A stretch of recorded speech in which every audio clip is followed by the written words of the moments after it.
Good morning. आज हम एक नए टॉपिक को लेके इस लेक्चर की शुरुआत करेंगे। इसके पहले हमने थॉट के अंतर्गत मीनिंग ऑफ ज्योग्राफी, फिर डेफिनेशंस ऑफ ज्योग्राफी और डेफिनेशंस ज्योग्राफी के बाद में स्पान ऑफ ज्योग्राफी, इन विषयों पर हमने डिस्कशन किया था। और आज हम स्कोप ऑफ ज्योग्राफी विषय के ऊपर या टॉपिक के ऊपर डिस्कस करेंगे। हमने जब डेफिनेशंस की बात की, मीनिंग की बात की, तो ये देखा कि ज्योग्राफी की डेफिनेशन कभी भी एक सी नहीं रही। उसमें कभी भी एक सीमित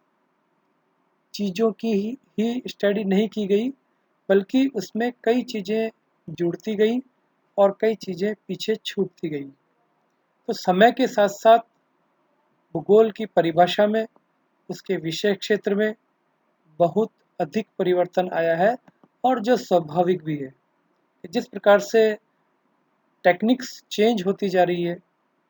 अध्यापन की लें, चाहे रिसर्च की लें, चाहे किसी विषय को लेके उसकी इन डेप्थ स्टडी को लें, और अनेक प्रकार की जो टेक्निक्स विकसित हुई हैं,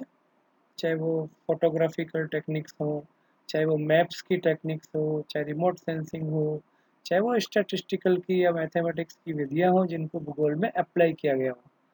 तो इस कारण से भूगोल की डेफिनेशन में निरंतर परिवर्तन होता रहा है और सकारात्मक परिवर्तन होता रहा है,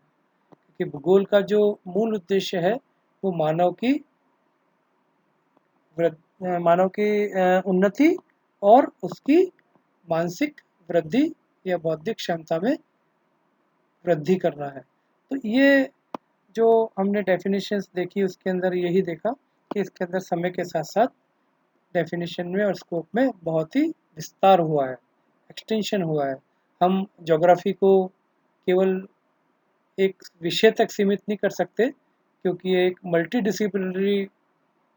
सब्जेक्ट है जिसके अंदर कई साइंसेज इंक्लूड है, चाहे वो ह्यूमैनिटीज़ हो, चाहे वो सोशल साइंसेज के अलावा आपके फिजिकल साइंसेज हो, फिजिक्स हो, केमिस्ट्री हो, मैथमेटिक्स हो, बॉटनी हो, जूलॉजी हो। कई प्रकार के जो विषय हैं वो इसमें समाहित है, या उनकी स्टडी के बिना भूगोल को समझना आसान नहीं है। या यूँ कह दें कि भूगोल के अंदर जो है इन सब चीज़ों का अध्ययन का जो सिलेबस है या उसका जो पार्ट है, वो कहीं न कहीं किसी न किसी रूप में यूज़ में लिया जाता रहा है और लिया जाता रहेगा। तो मल्टी डिसिप्लिनरी साइंस कह दो इसको या सब्जेक्ट कह दो, इसके अंतर्गत कई चीज़ों का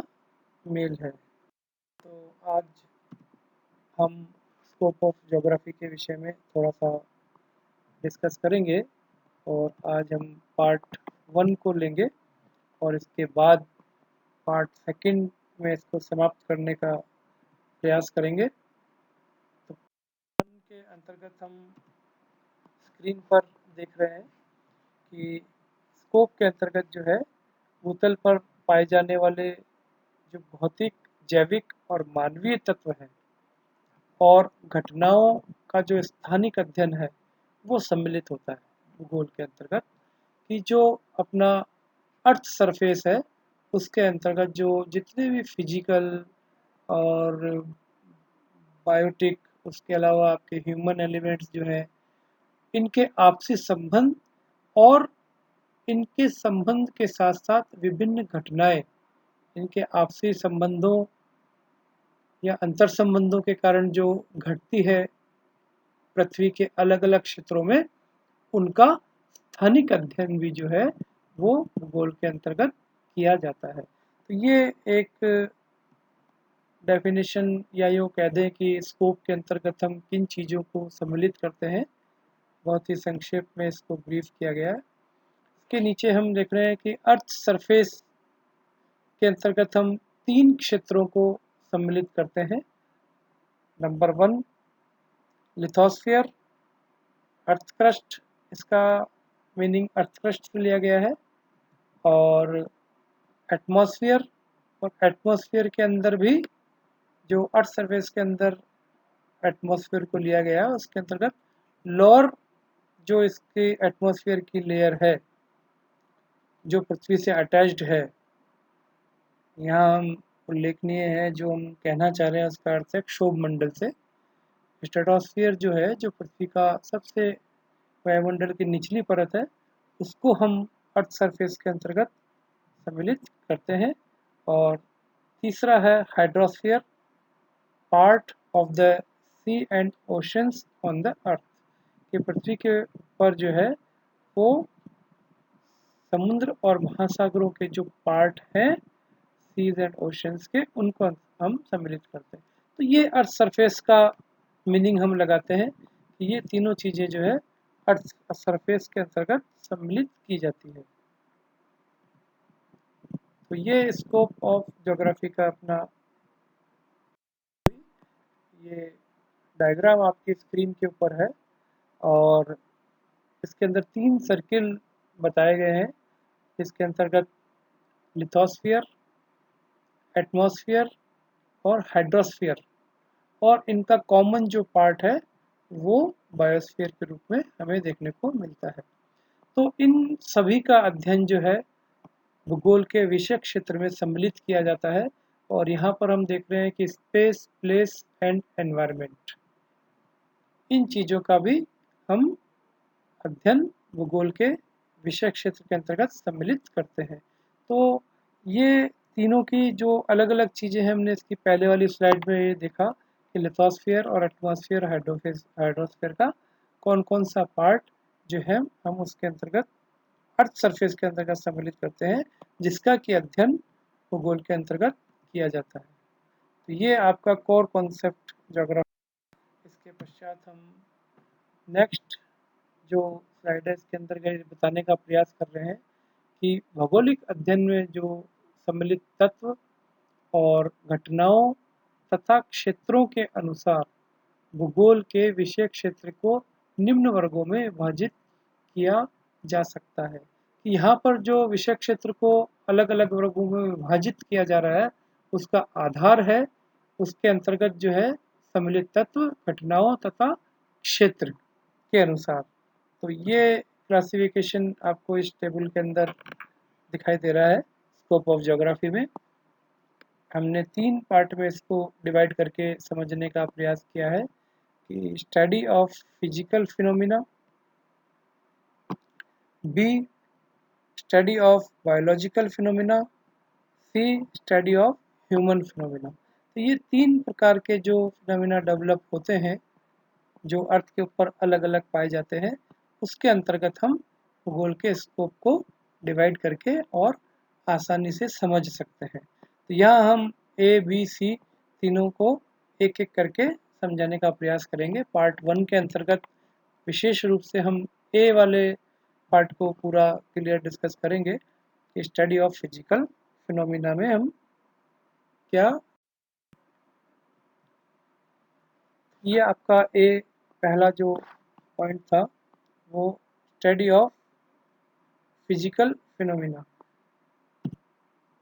इसके अंतर्गत हम लिथोस्फीयर को इंक्लूड करते हैं और लिथोस्फीयर के अंदर किन किन चीज़ों की स्टडी की जाती है जो भूगोल के विषय क्षेत्र के अंतर्गत आती है वो है origin of the earth, interior of the earth and isostasy, कि किस प्रकार से पृथ्वी की उत्पत्ति हुई, पृथ्वी की उत्पत्ति की कौन कौन सी विचारधाराएं हैं, धारणाएं हैं जो अलग अलग विद्वानों ने दी और बताया कि किस प्रकार से जो है पृथ्वी का ओरिजिन हुआ, चाहे वो एक तारक परिकल्पना हो चाहे द्वितारक परिकल्पना हो, अलग अलग लोगों ने इसे समझाने का प्रयास किया। उसका अध्ययन जो है लिथोस्फीयर के अंतर्गत फिजिकल जो फिनोमिना है उसकी स्टडी में आता है। इसी प्रकार से हम इंटीरियर ऑफ द अर्थ को ले सकते हैं कि पृथ्वी की आंतरिक संरचना,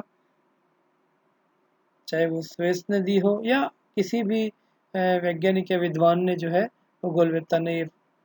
इंटीरियर ऑफ द अर्थ के बारे में बताया। तो इंटीरियर ऑफ द अर्थ में किस प्रकार से डेप्थ के साथ अलग अलग लेयर्स आती है, सियाल, सिमानिफे, और कोर भाग में क्या है, हार्ड है, सॉफ्ट है, लिक्विड में है। तो ये जो सारी चीज़ें हैं वो लिथोस्फीयर के अंतर्गत आती है और फिजिकल फिनोमिना में हम इसको पढ़ते हैं, जो कि भूगोल का विषय क्षेत्र है। आइसोस्टेसी में समस्थिति सिद्धांत। तो एरी और प्राट के समस्थिति सिद्धांतों के बारे में लिथोस्फीयर के अंतर्गत पढ़ा जाता है, और किस प्रकार से जो लैंड के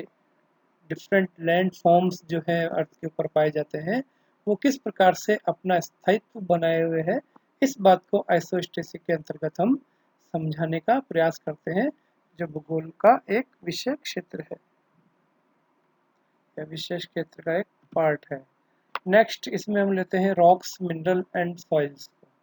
कि किस प्रकार से जो रॉक्स हैं वो अलग अलग क्षेत्रों में अलग अलग प्रकार की रॉक्स पाई जाती हैं। तो types of rocks, formation of rocks,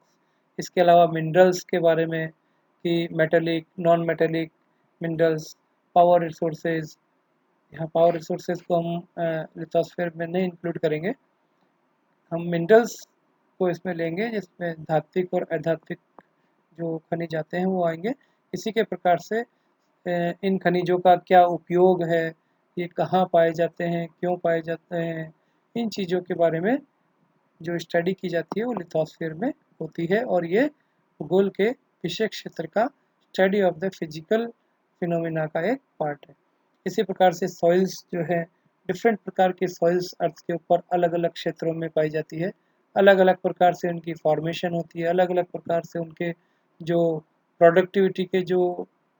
particles उसमें होते हैं वो उसमें मात्राओं में परिवर्तन होता है, अलग अलग उनका रंग होता है। तो इस प्रकार से सॉइल्स के बारे में भी डिटेल्ड स्टडी जो है लिथोस्फीयर के अंतर्गत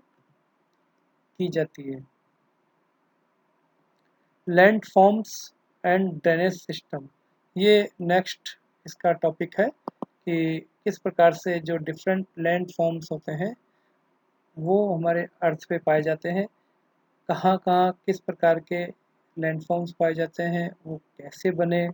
उनका इतिहास क्या है, उनका फ्यूचर क्या है, किस प्रकार से उनमें परिवर्तन हो रहे हैं, इस बात का अध्ययन लिथोस्फीयर के अंतर्गत किया जाता है। इसी के साथ साथ ड्रेनेज सिस्टम भी लिथोस्फीयर का एक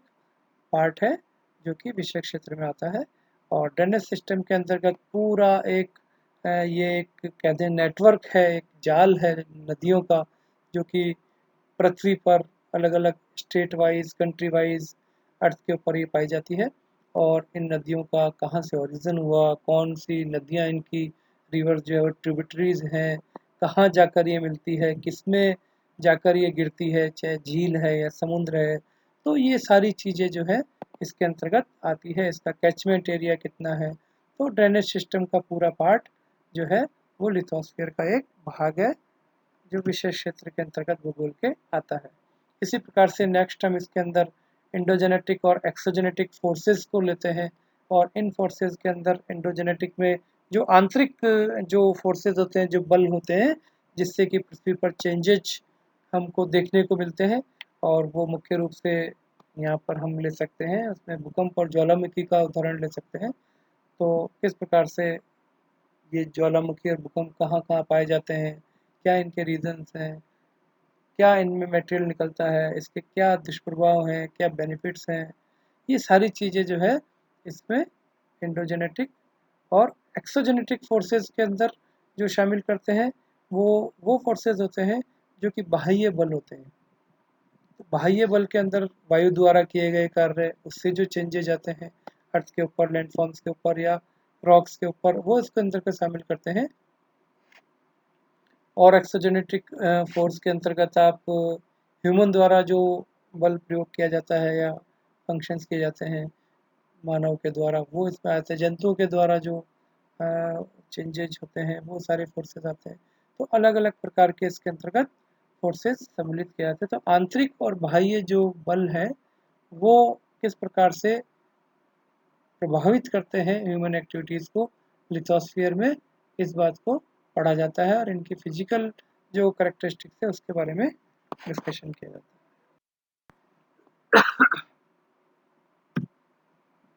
दूसरा जो पार्ट है इसका हाइड्रोस्फीयर लेते हैं हम। हाइड्रोस्फीयर के अंदर हम ओशन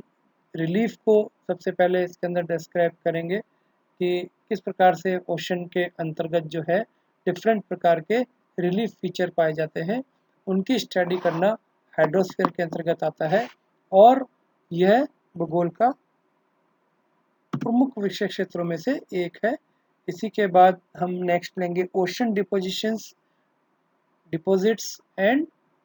कोरल रीफ्स, कि किस प्रकार ओशन में जो डिपोजिशंस होते हैं या ओशन डिपॉजिट्स जो हैं उसके बारे में डिटेल स्टडी जो है हाइड्रोस्फीयर के अंतर्गत की जाती है। और कोरल रीफ्स जो है इनका भी स्टडी है जो विषय क्षेत्र के अंतर्गत सम्मिलित की जाती है, किस प्रकार से कोरल रीफ्स बनती हैं, किस प्रकार से इनकी फॉर्मेशन के साथ साथ इनकी लेंथ विड्थ कहाँ कहाँ ये पाई जाती है, कौन कौन सी ऐसी कंडीशंस हैं जिसके अंदर कोरल रीफ जो है वो डेवलप होती है, और ये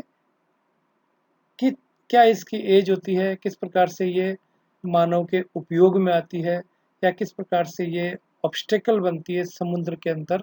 ये कोरल रीफ्स के बारे में डिटेल जानकारी जो है हाइड्रोस्फीयर के अंतर्गत हम लेते हैं, जो कि भूगोल का एक प्रमुख विषय क्षेत्र है। इसी के साथ साथ हम नेक्स्ट जो पॉइंट हाइड्रोस्फीयर में लेंगे वो लेंगे ओशन टेम्परेचर एंड सैलिनिटी, कि किस प्रकार से समुद्र का जो तापमान है वो गहराई के साथ साथ बदलता है और किस प्रकार से उसका टेम्परेचर का प्रभाव जो है वहाँ के उसकी फिजिकल कैरेक्टरिस्टिक्स जो होती है उसके ऊपर पड़ता है,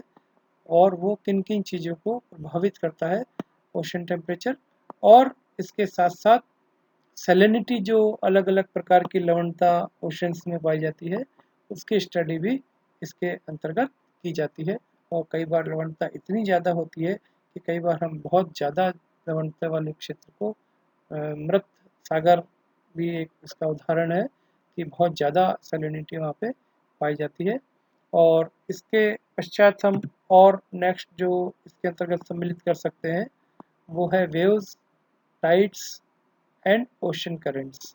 कि किस प्रकार से जो तरंगे हैं,